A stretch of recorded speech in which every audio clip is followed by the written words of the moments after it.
Today we're going to talk about some really big problems in system administration and some big solutions. As William mentioned, I'm from New Jersey, and I'm so excited to have a conference that is so local. It's so great to be at a conference where instead of everyone I talk to says, "Oh, you're from New Jersey," they say, "Yeah, I'm from New Jersey too." I'd like to talk a little about the name of this conference, actually. PICC. When William asked me to volunteer to be on the planning committee, I said I will be on the committee under one condition. When we pick the name for the conference, I want it to have the word professional in it. That is very important to me. We are a professional conference, we are for professionals, and it's very important to me that we are encouraging professionalism. IT, obviously, but not so obviously. There was a lot of debate. Should we call this system administration? We decided calling it IT would be more broad, because we want to make sure that everyone knows they're invited, whether storage administrator, network administrator, system administrator. I know like the Windows world shies away from the term system administrator, these different words, and we wanted to make sure everyone knew that they were invited. And the last letter, conference, obviously because, well, that's what we're putting together, it's a conference. Oh, and we're going to talk about that other letter in a little bit. So, I've been thinking a lot about the threats to system administration and what we can do to stop them. And part of this, I was inspired by a friend of mine. She picks a theme for every year, and she spends that year working on that theme. This is a list of some of her more recent themes. And so I decided to emulate that, and for 2009, 2010, my theme has been to ask people that I talk to this question: what's the biggest threat to system administration? And I have found a huge diversity of answers and a lot of unexpected answers. Now, when I ask this question, usually people start by talking about security threats. And I'm so glad David used this movie last night. And I said, yeah, okay, well, that's good. And if they don't talk about that, they talk about threats to their system, like downtime. And other outages, my computer room could flood, a pipe could burst, or lions could attack my mainframe. I mean, who hasn't had this happen to them? Show of hands, right? Big problem. But once we get beyond all these technical issues, people start to talk about what I'm really interested in, and that is, what are the threats to you and me as system administrators? And when we talk at that level, I hear a whole lot of very interesting stories.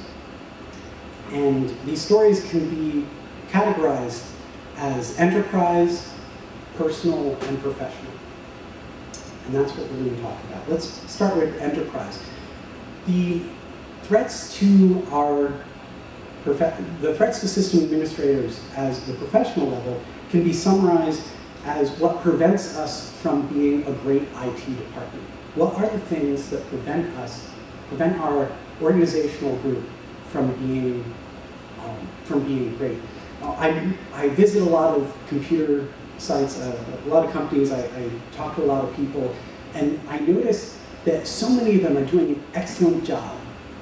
And then a lot of times I visit them, I visit a company and talk with our IT department, and they're not doing a great job. And they often describe their problems in terms of, and there's no solution to that. And yet, I know that there are other sites without those problems. So this reminded me of a quote from a great science fiction author, William Gibson. He says, "The future is already here, it's just unevenly distributed." Well, the solution to our system administration problems, 99% of the time, they're already here. They're just not evenly distributed. I see problems in many different categories. And these are not like, what command do I type to do this? How do I set up an Apache server? These are sort of higher level issues.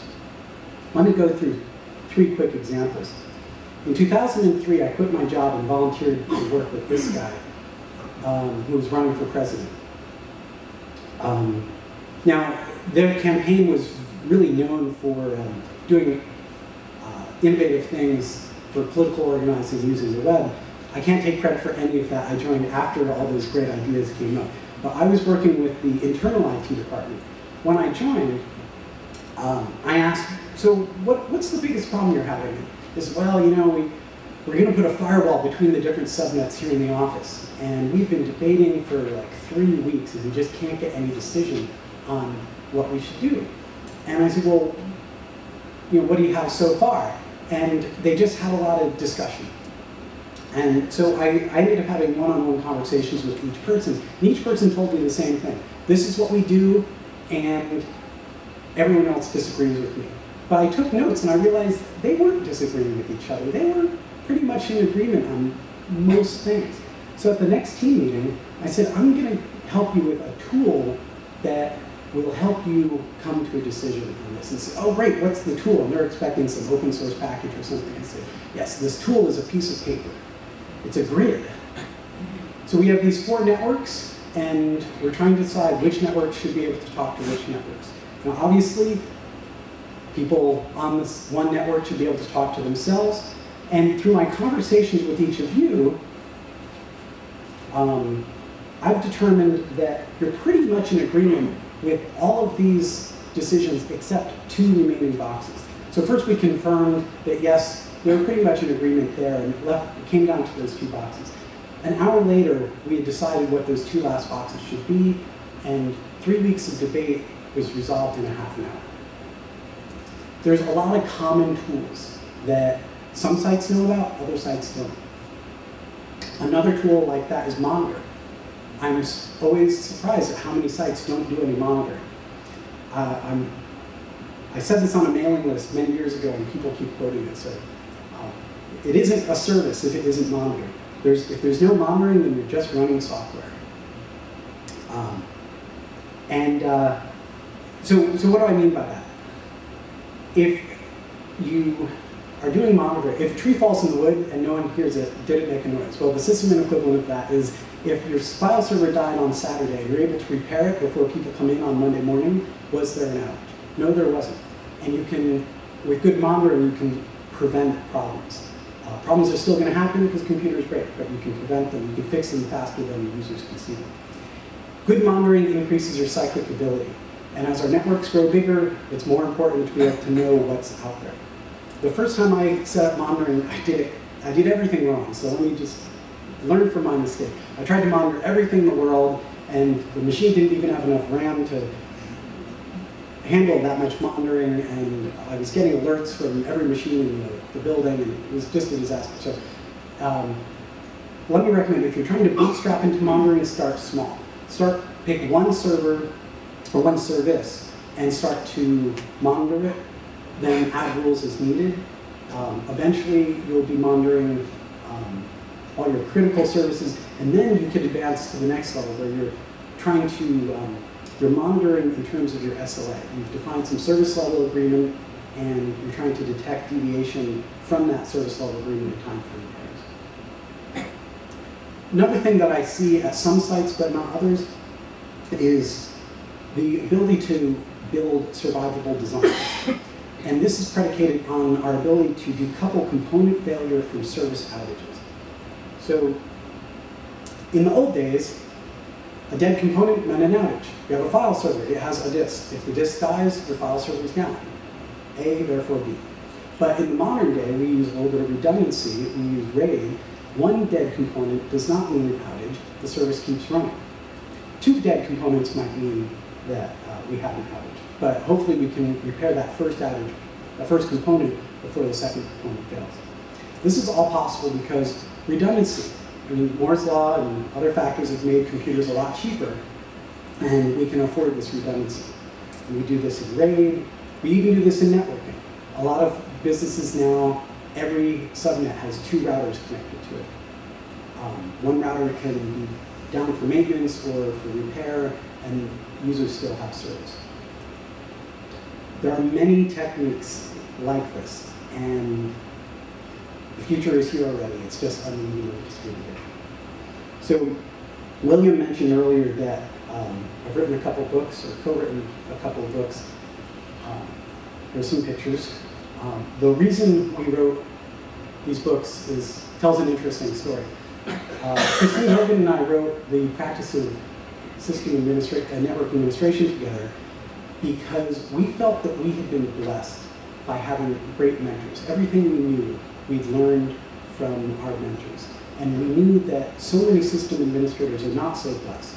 So we decided to write down all the things we learned from our mentors and publish it as a book. And it was 700 pages long. The book did pretty well. I'm very happy with that. One comment I often heard was people said, Tom, it's 700 pages, I don't have time to read it all.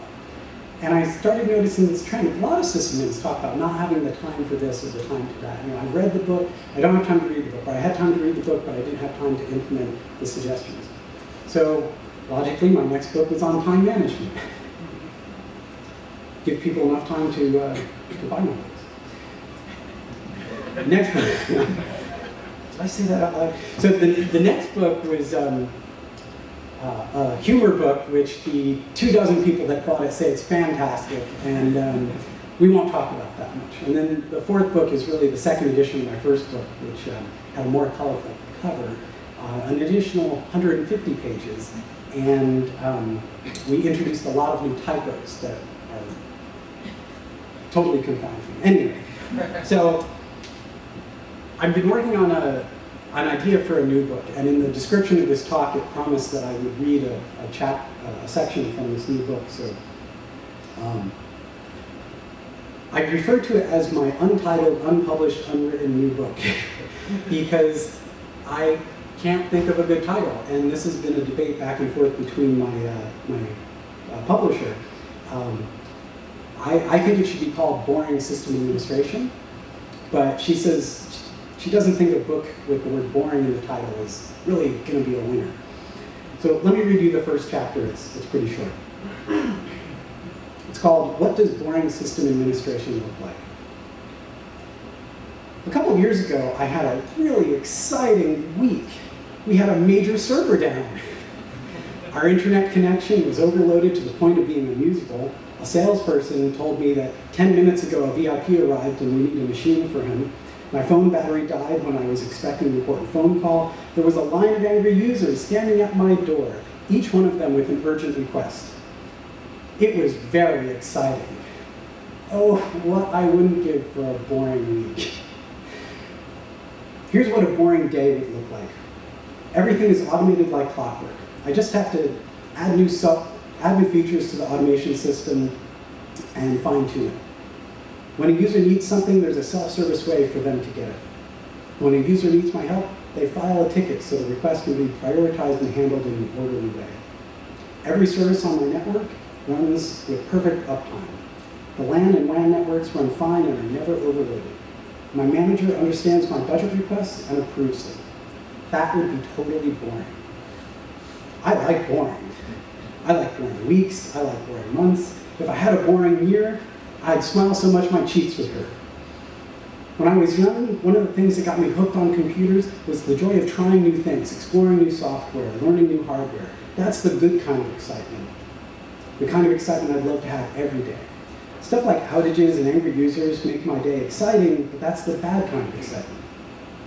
When I learned how to eliminate the bad kind of excitement, I had more time for the good kind of excitement.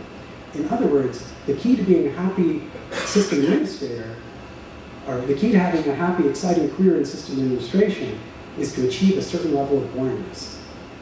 In the practice of system network administration, my co-authors and I described how to build great IT architecture, services, and organizations. Many people have told us that they use this book to build systems that are reliable, scalable, and cost-effective. In Time Management for System Administrators, I described time management techniques that help get the most out of your day and be the most productive system that you can be. This book is somewhere in between, but more exciting, especially if I can help you be boring. The book has 3 sections: how to be boring, how to engineer for boredom, and how to be boring to your customers. I can't think of a more noble cause than to brag. I can't think of I can't think of a more noble cause than to bring about boredom, the good kind, in every aspect of everything we do. Do you agree? Let's begin. So, what do you think? Boring? In a good way?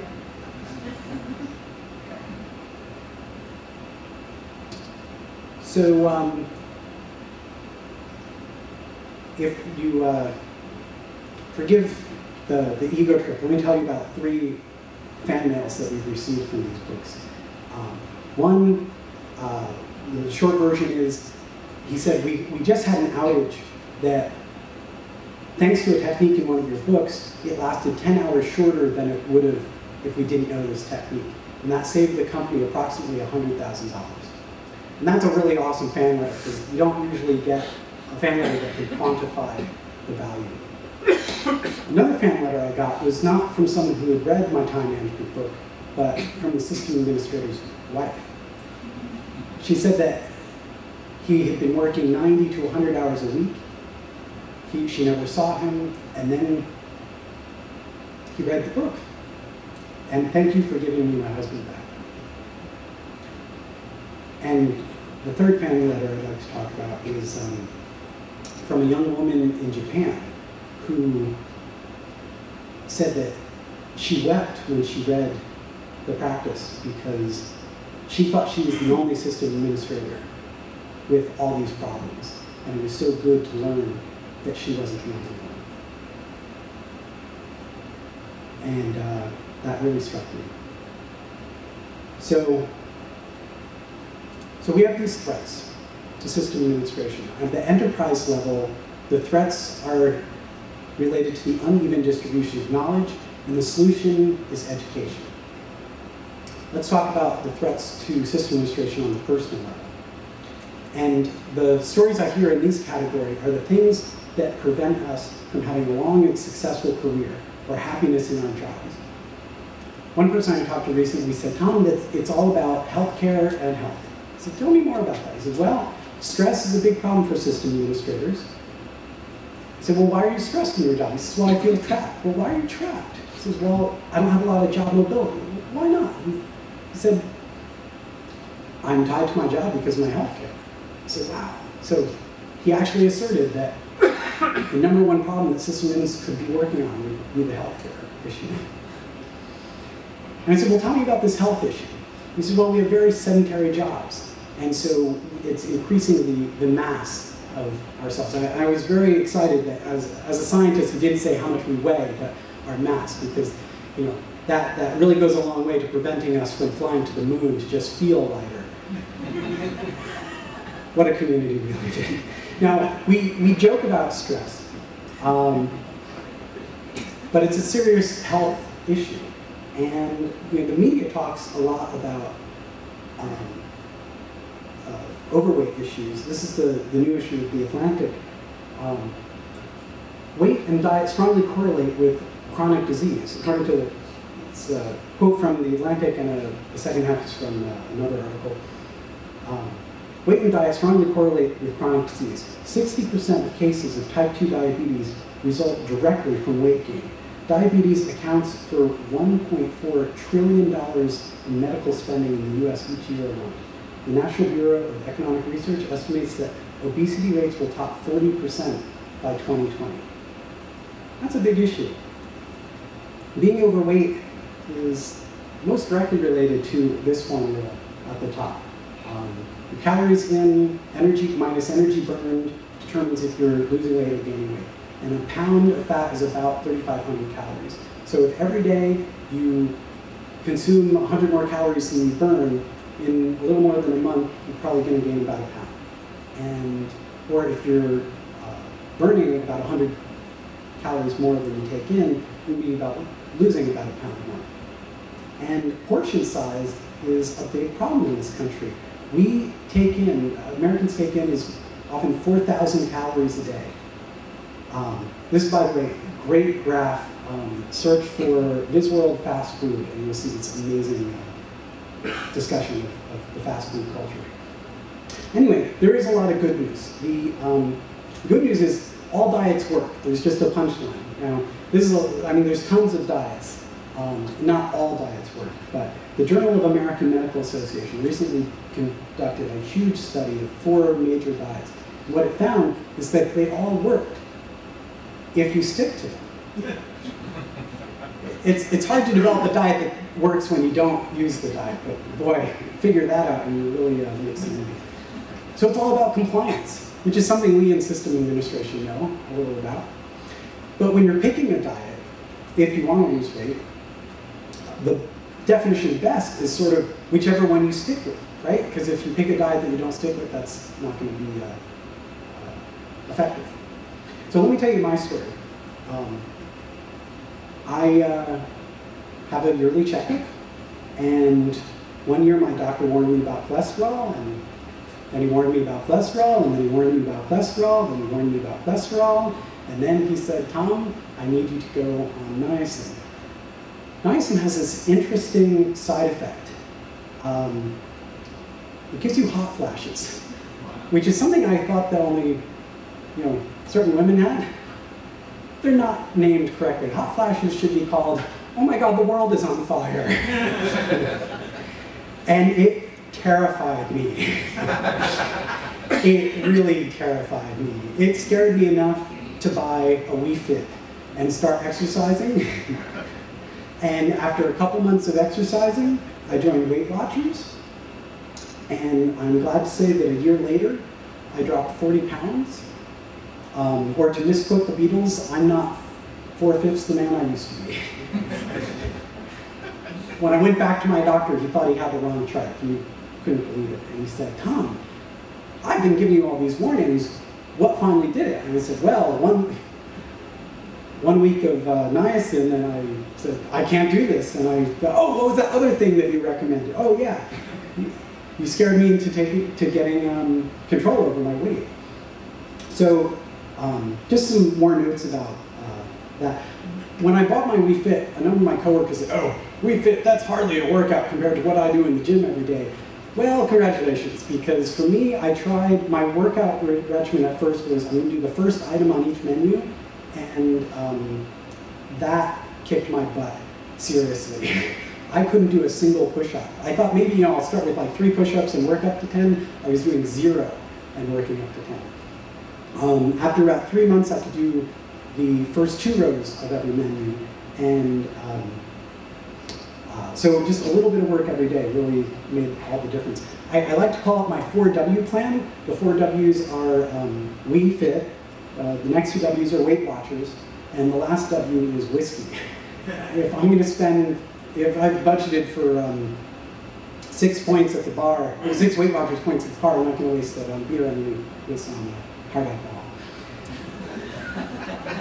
It's the most effective, most drunk effective use of points. There's a lot of resources on the web.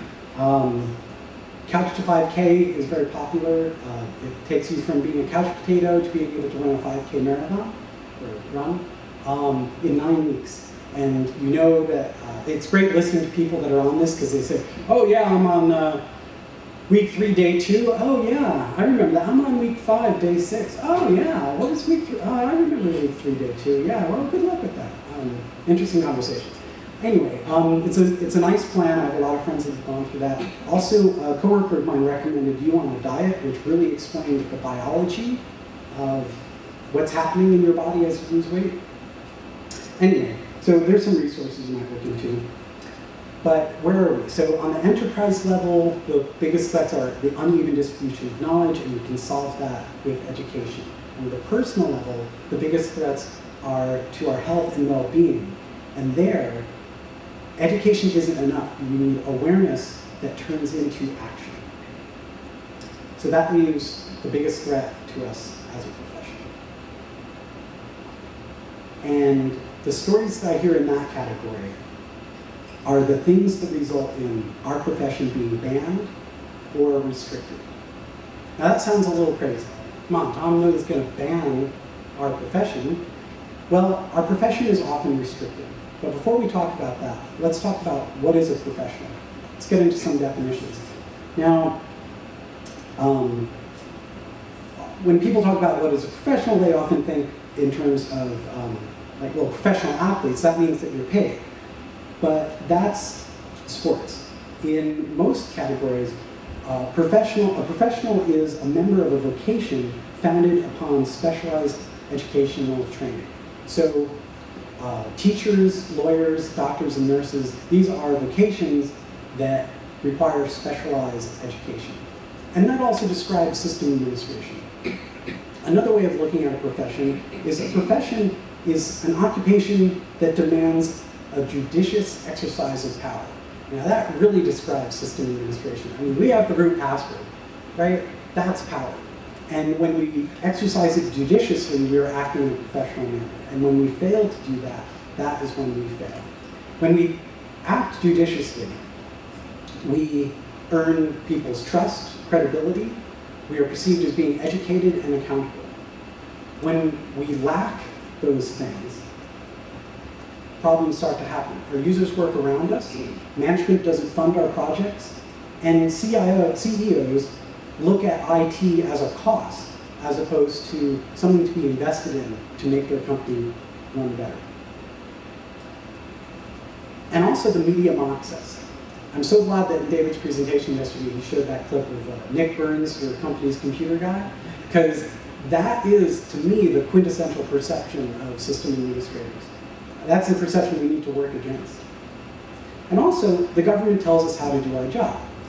Now, that's getting back to what I was saying before. Now, Joe Biden doesn't come and say, oh, you know, back up that hard disk. But the government does, in certain ways, tell us how to do our jobs. Sarbanes-Oxley is a good example of that. Sarbanes-Oxley has some interesting requirements. It says you have to do backups. It says you have to disable accounts when employees leave. And don't let developers edit the live website. Now, when I read that list, I thought, wow, come on, doesn't everyone know to do that? But the radical thing about SOX is it says these things have to be audited. So it's not that you do backups, you have to make sure that the restores work too. Oh, and companies flip out, well, that's going to cost us real money. And having to disable accounts in a timely manner when people leave a company has required companies to tie their single sign-on system to an HR database, or even install a single sign-on system, which, isn't that something that we system administrators have been begging for funding to do? So, because we haven't been able to do a lot of these things for long enough, it's caused problems. And when we fail to do those things, government has pushed us to do them. There have been some past efforts, but they haven't been big enough. So, for example, there's the System Administrator's Code of Ethics. Who here is familiar with the System Administrator's Code of Ethics? Okay, about half. How many people here feel that they think about it every day and it guides them in their job? Okay, 2 people that are on the committee. Didn't expect that. I think we need bigger solutions. The doctors have the AMA, nurses have the AMA, lawyers have bar associations. Do we need a bar association for IT workers? I think that'd be pretty cool. What would our mission statement look like? This is the Bar Association's mission statement slightly modified. To promote the highest quality system administration education. To promote competence, ethical conduct, and professionalism. To provide advocacy in the media, law, and courts for system administrators. Wouldn't that be great if we had an organization like that? What would advocacy look like? Well, if you look at newspapers, newspaper reporters, when there's an article and there's some technology component, notice they always get a quote from a university professor or a vendor. Wouldn't it be better if they were getting quotes from system administrators? That's what representation in the media would look like. And representation in government, well, there's no elected Congress people are system administrators. But you know, the PTA has a day once a year where they all go to Washington, D.C. and have appointments set up with their representative and they speak their mind. If the PTA can coordinate that, shouldn't system administrators have a day like that too? And what would education look like? We would be setting curriculum standards that universities and other institutions would use. We'd have a chapter in every state, and we'd set professionalism standards and ethical standards. How do you set professionalism and ethical standards? I think we should go beyond that certificate I showed before. Now, I have some ideas about this. Now, you know, there are people that daydream about their fantasy career, and there's people that play fantasy baseball or write fantasy fiction. James Cameron fantasizes about entire worlds and makes movies about them. When I stay up tonight fantasizing, yes, it's true, I fantasize about my dream system administration certification program. You do too, I'm sure. Nothing special there. And in my fantasy, it's not a certification that's related to a particular vendor. It's not like the Microsoft certification or Red Hat certification. It focuses on how to define and support services, how to do customer relations, and ethics and standards of practices. And when I get really into the fantasy, I imagine that there's a 7-volume best practices guide, and you read all 7 volumes, and then you take the test. And when you're certified, it's something you can list on your resume. It's not a proof of experience, and vendors can't claim that like a product is certified because the people that worked on the product have the certification. But there'd be an advisory board, which would publish updates and bulletins and clarifications, and we'd have a journal that would be like bar association journals that would take case studies and clarifications and stuff. So, my next couple of slides delve deeper into my fantasy. Are you ready? Okay, come along. So, come along to Tom's imaginary certification exam. I assume you've all read the Imaginary Best Practices Guide. Let's take a couple questions from the exam. According to the Best Practices Guide, which of the following items should be included when providing a network-based service? A written SLA, monitoring based on the SLA, operation documents, installation instructions, disaster recovery plan. What's the answer? No, I believe D. But that would be a great debate to have on the committee that created such a thing, which in my fantasy I always win, but. Question number 2. To prevent misunderstandings with customers, the Best Practices Guide states which of the following should be documented as part of the service creation? The requirements, list of tangible deliverables, schedule or deadline, a budget, and a kickoff celebration including cake. A, but I D. D. D or E? Yeah, the cake was a lie.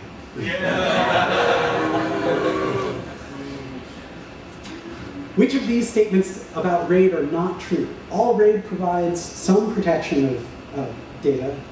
RAID is sufficient for disaster recovery, no further backups are required. RAID is too expensive for all but the most glamorous of projects. RAID provides snapshots except RAID level 0. RAID provides, or improves read and write performance except when rebuild is in progress.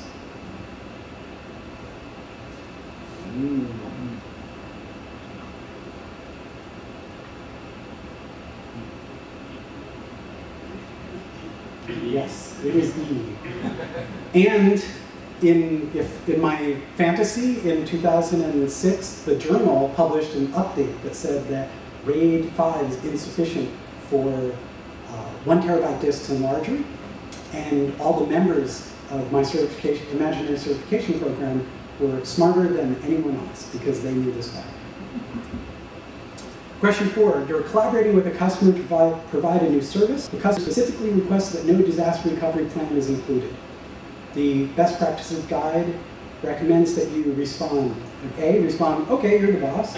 B, document the omission in the requirements doc along with a clear warning of the risk. C, scare the customers by documenting dire warnings if this is not included.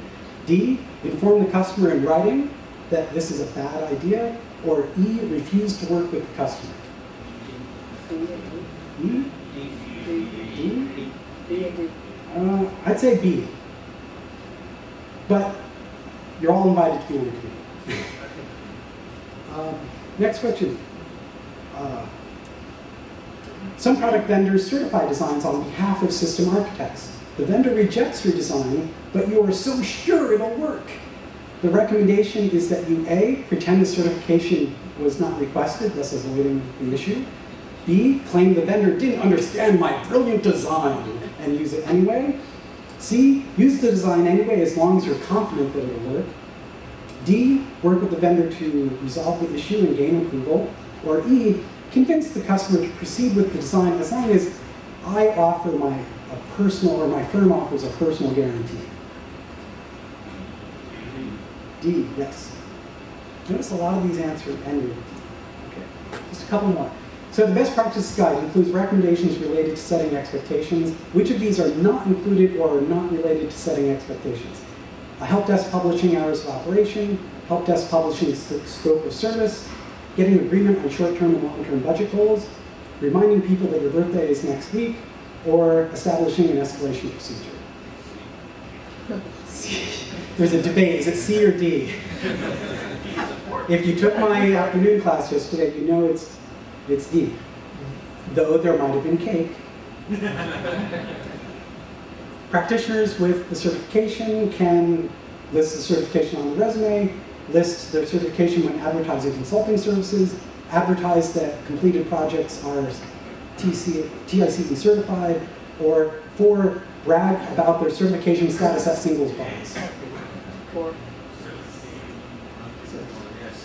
C, yes. I don't make any promises of the results if you brag about it at a singles bar, but I'm not going to prevent you from trying. Okay, last question. This certification exam and the best practices guide, A, should be vendor neutral. B, should document basic standards and expectations of professionals in our community. C, should strike a balance between being too vague and too strict. D, should exist. E, all of the above. E. Oh, I'm glad you agree. Oh my goodness, he's good to leave.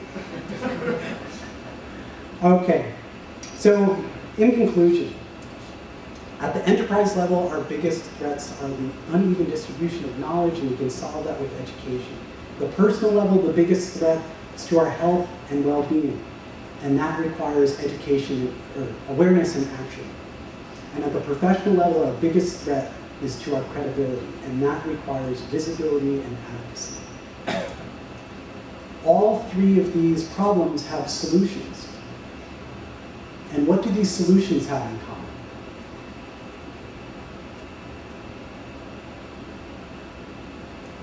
I think what they have in common is that individual effort is not enough. These are the kind of problems that are so big that they can only be solved when we act together as a community. So I showed you this slide before, and conferences build community. Conferences build community. You can find answers on the internet. If you need to set up Apache, there's a web page that tells you how. You can read books, you can talk on IRC. But what solves the big problems is when we act together as a community. I'd like to end with this quote, which you've probably seen before, but it is so true. Never doubt that a small group of thoughtful, committed people can change the world. Indeed, it is the only thing that ever has. Thank you very much. And please join me.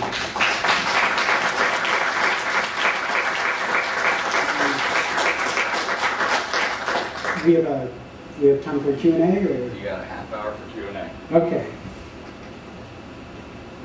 Please come up to the mic. Uh-oh. We're in trouble. Please state your name and affiliation. I have none. None of either, actually. At this hour of the morning. So, when I worked at a bank, and when I worked at a bank, and when I worked at a bank, one of the things that you had to do on a quarterly or bi-yearly or annual basis for various things were various regulatory certifications. You get recertified, on and on.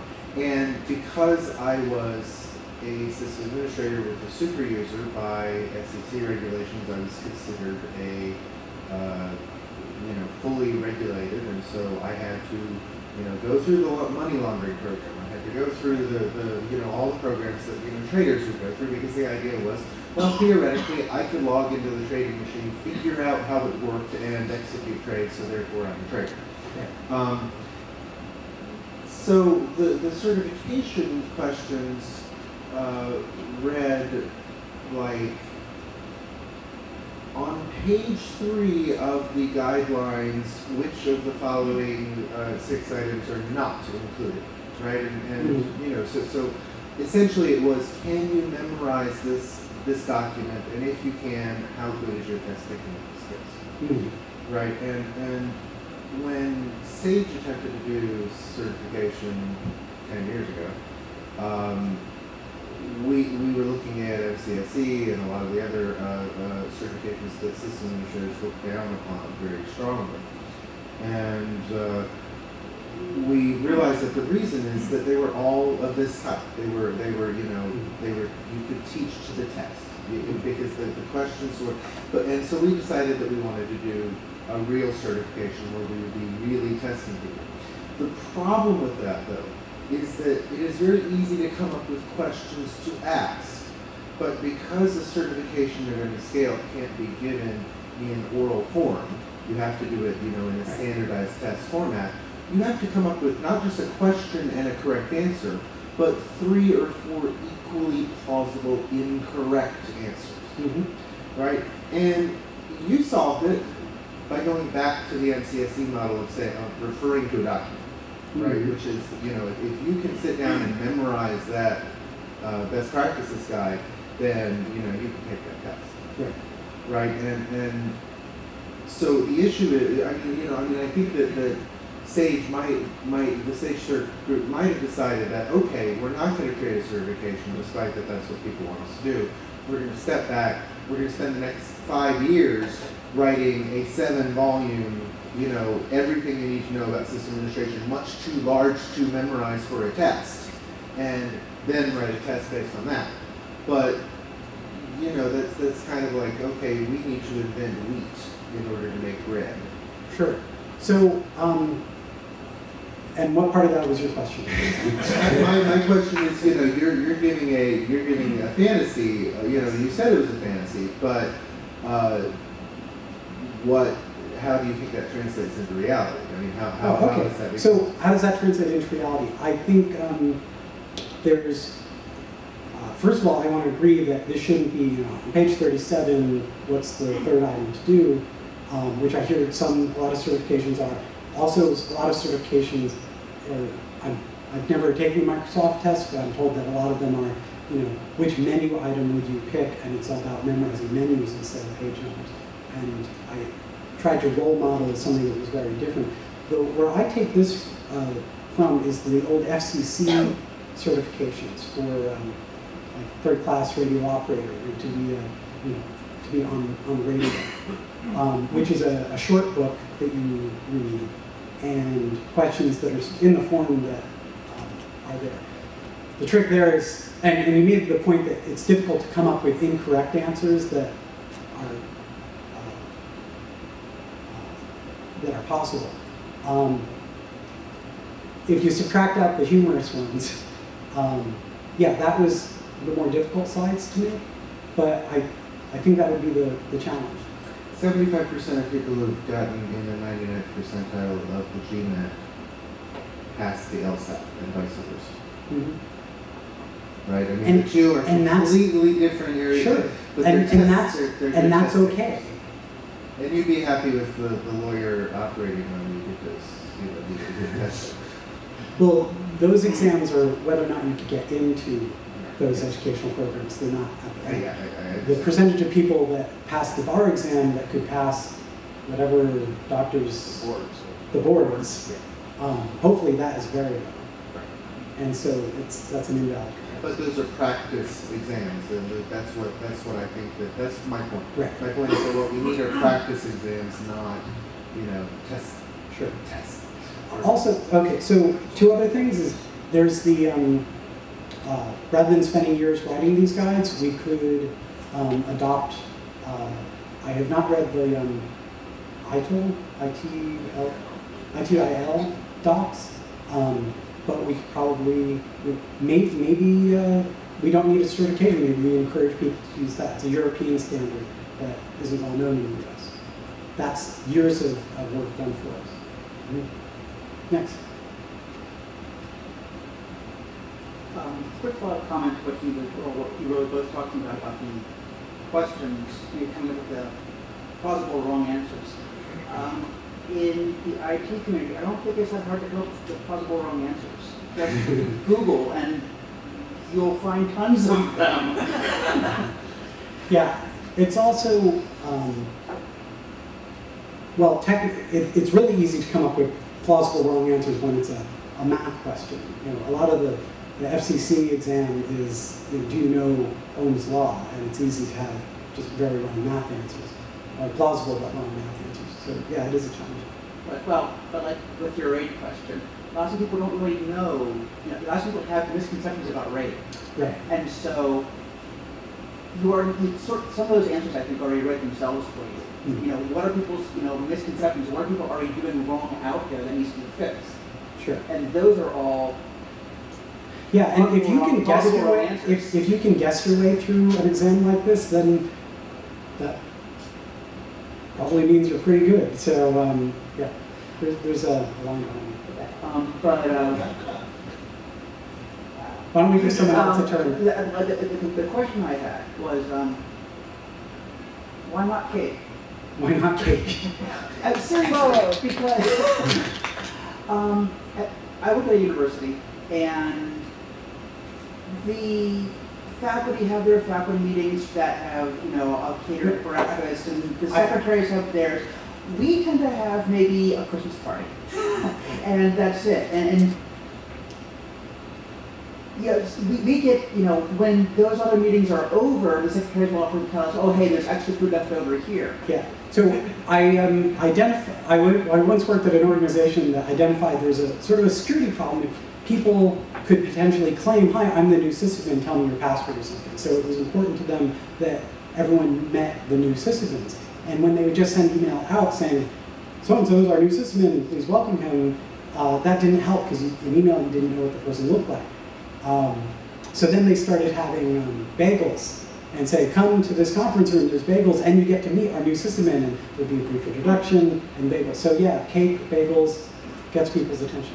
Well, and I just feel that there are other professions getting free food a lot around us, and we don't. I feel underappreciated. Okay. It comes back to his issue about weight. No, because then you say you go to the vending machine, which is much worse than a bagel. Yes. Hi, so my name is Rick Cusick. I work for a small educational company in Vermont. I'm actually not a system administrator. I'm here looking for one. Shameless plug. I was in Vermont for the coldest winter on record, and he didn't get elected. Yeah, I know. I gotta say, as bummed as it was that he didn't win, we're kind of glad that we got him back now because he's up there now. So, my question is, what do you think about this group of people, and I guess in this profession, that prevents it or makes it hard, obstacles for forming the community that you're envisioning? I think that there are other groups of people that naturally form communities. For instance, musicians tend to be a little bit competitive, but they also form communities, readily because they're in the same boat. So I'm just wondering what you think about that. We form great communities online. We have mailing lists. We invented the mailing list. But there's a certain kind of activity that doesn't happen well on a mailing list. Also, I think another problem is related to the problem of the lack of mentoring. It's hard to, when you get your mentoring through a mailing list, that's very different than having someone one-on-one you can talk to. And also, it's a lack of role models.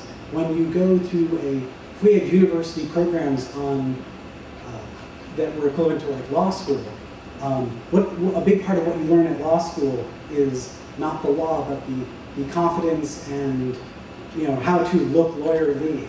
And that's a peer education thing and a role model kind of thing. And it's hard to do that on mailing lists. So why would they come from schools then, I guess, if you were? Oh, no, it should. Yeah. It just doesn't right now. There's the number of universities with system administration programs is, you can count on one hand. But there's more than there used to be. But there's more than there used to be, which is awesome. Yeah. And if they would and they meet, like, I wish they had more overlap in their curriculum. They do all know each other and they do confer, but it would be nice if we had some curriculum standards. Sure. Hello.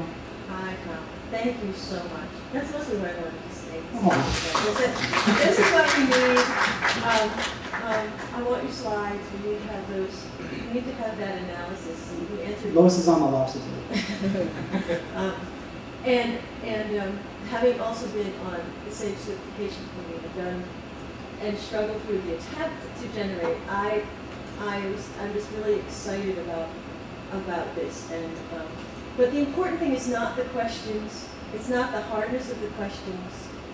It's that dream you have of the 7 volumes of best practices and that body of less technical knowledge.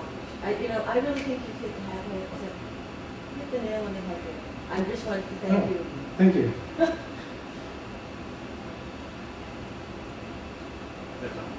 Question is, I like a challenge. What's the challenge in boring system administration? Is it in Yeah, the that's why my process of she doesn't achieving? like the book. She likes the content, she just doesn't like the title. Well, I just wonder if the challenge is actually trying to achieve that for your environment, and then once accomplished, finding another place that needs boring system administration. The challenge is that it's really hard to create a boring environment. I mean, automating things to death and stuff. Some companies do it. Some companies, system administrators are, well, the opposite would be, most companies, you hire someone because they know, I'm a Linux administrator that's going to handle accounts, and that's all you've been hired to do that, and that's what you're going to do. Other companies hire generalists, and whatever job you're on, your goal is to automate that yourself out of a job and then change projects so that you're keeping the excitement by always automating things out of existence. That it would seem to me that the challenge is to leave behind a boring process and then do it somewhere else. That's a good way of phrasing it. Okay, thank you. Find new challenge to enhance the environment. Okay, Matt Simmons. So, not to beat the certification thing into the ground, but I'm a big fan of the certification idea. But it seems like it's the idea at the end of a long road, and we don't have any of the path in between. It seems like a bootstrap process. What do we do first? What kind of steps can we take in the beginning to make sure that in 5-10 years we are someplace where we can have an ideal outcome? Good point. So, when I learned to ride a bicycle, I fell down a lot. And eventually I stopped falling down. And so you might say that the process of riding a bike is to fall down 9 times and then do a good job. And if you've talked to anyone who's like a serial entrepreneur, they say, oh yeah, my first 10 companies went bankrupt, but now I'm a billionaire. Not to say an alternative technique is just keep having failing companies. That doesn't automatically make you an eventual billionaire. But okay, so SAGE tried once. That means that we've learned so much about what to do in the second try. And one thing I think we learned is we need some bigger goal, some 10-year goal. And maybe they have that. I wasn't on the committee, I don't know. But have a big goal that isn't just about certification. A big goal of like being the AMA of system administration and fitting into that projects like certification and other things so that people have the broader vision. Just I'm really excited about more of the why rather than the how, because we're going to have so many certifications for how. Why is that? They're easier to write. And how, fitting something, right? Mm-hmm. The why is more important. I think maybe a good model might be CCIE, where they're considering putting in an interview after the test. And having an interview and having that piece of, there's a community, there's a mentorship program that's kind of all built into the entire certification process. I think might be an interesting way to go. That you meet somebody that already has it, you talk, you sit down, and they ask you questions about, why do you want the certification, what's your goals, what's your plans, ask them questions, more like an interview. Sure, that's interesting. And one difference between now and 10 years ago is now we have new communication technology. You could do that interview over Skype, Skype video. And then we wouldn't have like a region. Yeah, and you know, also maybe certification isn't the way to go, but maybe what we certify is mentors. That we certify them to a very high standard, and then we have a certified mentor program. More like a vetting program. Like, Sure. You know, we think this person is thoughtful, cares about their work. So Great, next. Thank you. Perhaps we're overthinking the multi-choice questions. Maybe it's not that big of a deal. I like his idea. Perhaps instead of the qualifications being based on the test that you get, maybe the test should be much more open and reviewed by multiple people instead of it'd be much more thorough that way. And if you want to have multiple questions, perhaps after creating the questions, put it out there for people to take the test with no multiple choice answers. Round up the answers that are given and then decide which ones are the best. Oh, okay, so write the best practices guide by giving the test enough times that you Well, choose your multiple choice questions that way. Because none of us here are going to come up with really stupid answers to those questions. So they're all going to be very plausible, but perhaps only one or two of them are really best practices for that question. Well, your request to join the committee is approved. Did I mention this email address? Hi, Tom. Eric Babb. I'm Assistant Administrator. First of all, thank you. And a suggestion for part of your title would be something like Zen or Nirvana, you know, achieving a Zen-like state of system administration. A couple of points. First, a big part of what will help us in the future is to be better communicators. So along those lines, an interview is a very good suggestion. And as much as this is now gearing towards, you know, like the SATs or something like that, almost an essay or written written portion, that we would be able to, you know, have a say in terms of the business aspect of system administration, being able to have a seat at the table when business decisions are made. I mean, certainly we're all technical to a degree, but we don't necessarily aspire to sit in a server room or server closet all day long. That sounds a lot like the other fantasy that I have that I didn't tell people about, which is level 2 certification, where you know about business and technology. And then the other question, actually leads to a question, is how do we get businesses to recognize the certification or that we are at that level versus them just saying, going for the cheaper option, especially in dire economy situations, and hiring somebody fresh out of the Geek Squad, for example. Absolutely, and so that's the bootstrapping problem. There we have the 1-2 punch. If we're in the media, then people say, oh, I don't know what this certification is. I see it on a resume, and I know I read the New York Times, and you're always quoting people from your organization. That must be a credible organization. Credibility is something that you develop. I mean, anyone who saw Wizard of Oz understands that, you know, the Tin Man and the Scarecrow, you know, we're told, you have this stuff, you're just not telling people. And here's a medal, here's a degree. And now people know that you have these things. And you know, so credibility is something that we create. Yes?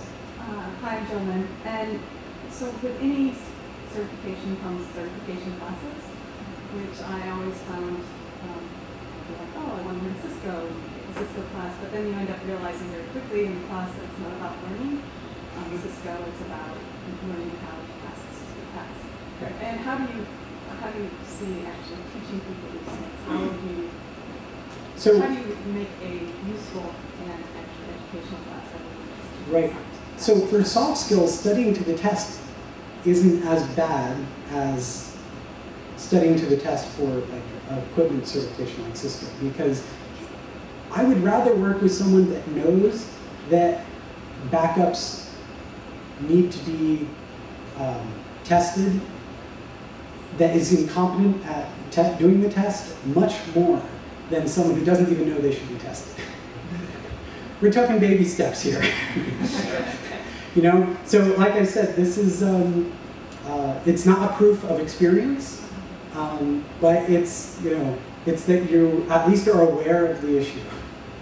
Yeah. Good point. I didn't say my name before. I'm Randall from University of Pennsylvania.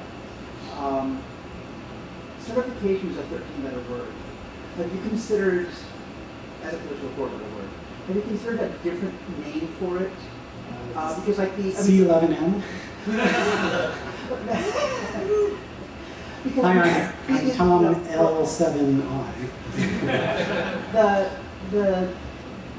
the lawyers have the bar that they pass.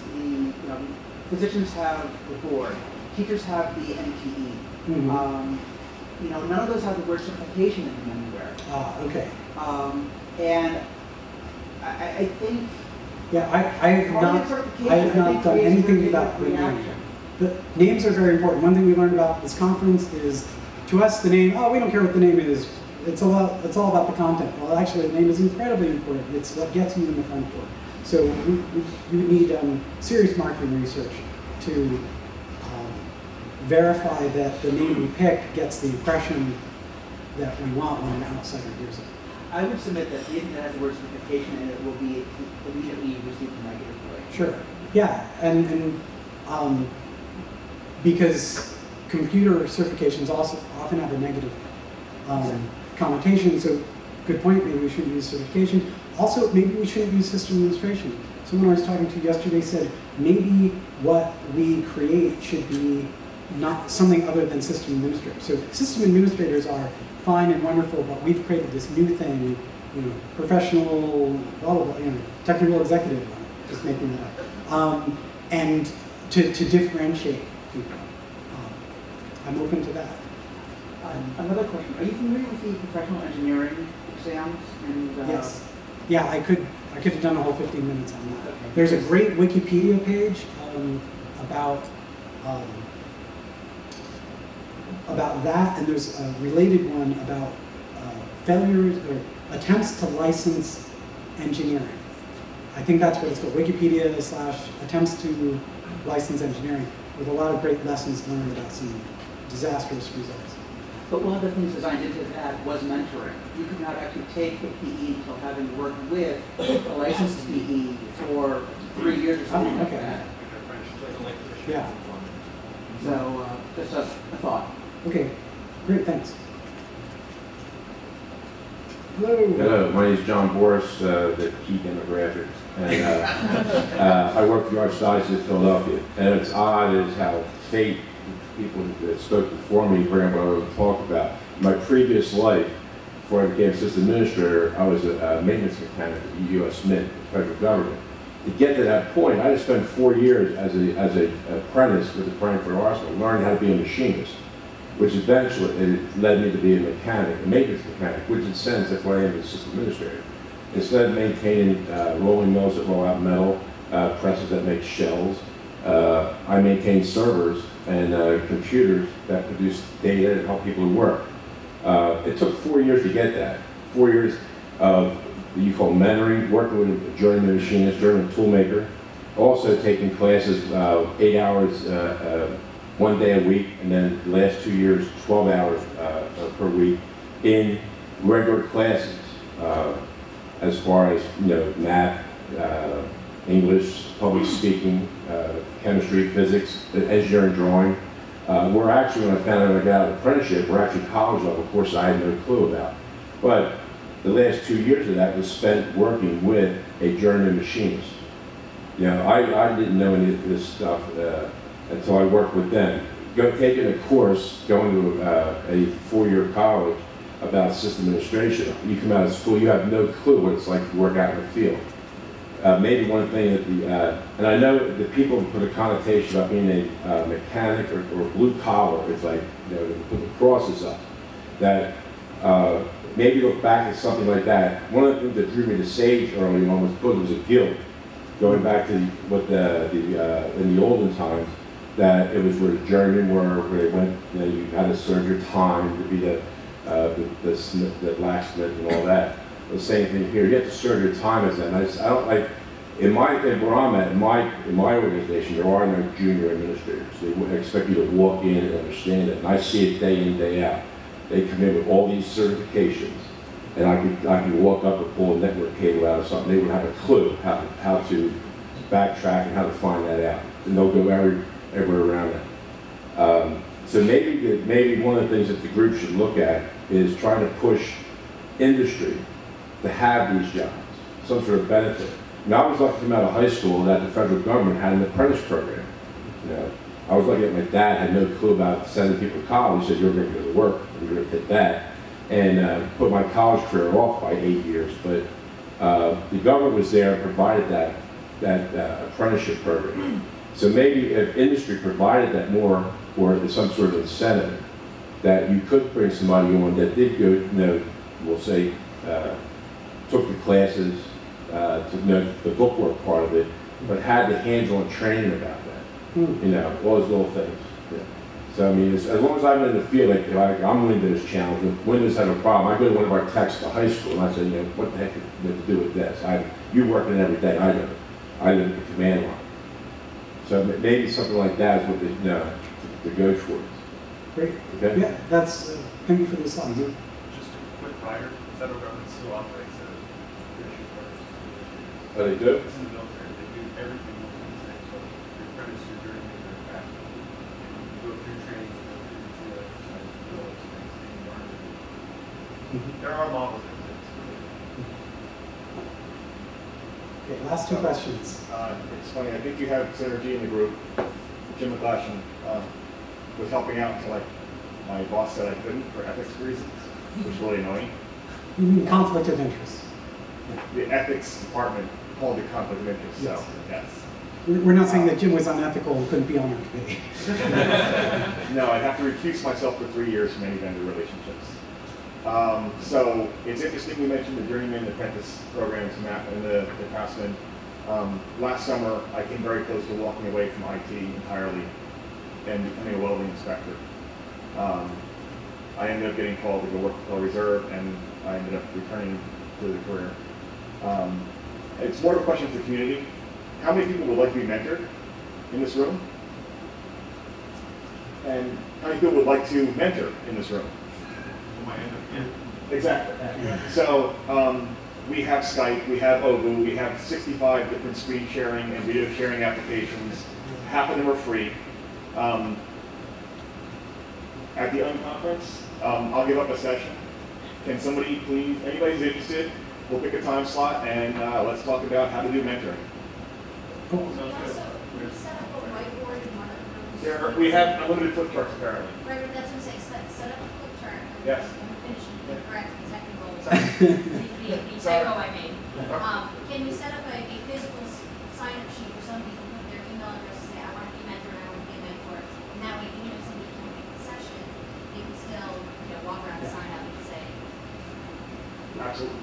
Yeah. Whether it's a whiteboard or a flip chart or pen and paper or email list. Absolutely. Awesome idea. It was called my intention that I wasted your time with your earlier comments, so I just wanted to apologize.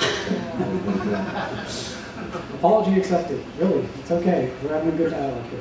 Last question. So, funny enough, the comments dovetail because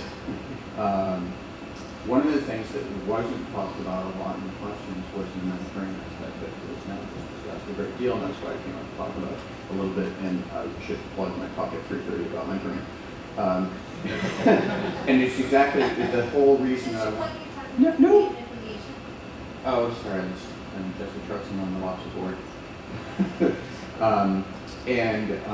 One of the things that I think is really important for us to realize is the exact point that this gentleman just made, which is we are all mentors, and we can all be mentors, and we have all had a mentor otherwise, unless we're extremely brand new in the career, because somebody has helped us be a better professional IT person in some fashion, or perhaps a better professional some other career you had before you did IT. And what are your thoughts more about how could we do better mentoring in context of the community that you're talking about? I think there's two things we could do better. We could make it much easier to sign up. You need to be a friction-free kind of I want to mentor, oh, I want to be a mentor. And the other thing we could do is have resources for the mentors. I mean, and nothing complicated. A wiki that they all could use to list ideas and stuff. I think that'd be awesome. Okay, that's our last question. So thank you all for coming to the morning session. And William, do you have some words? Or things? Oh, okay, some housekeeping details. Thank you.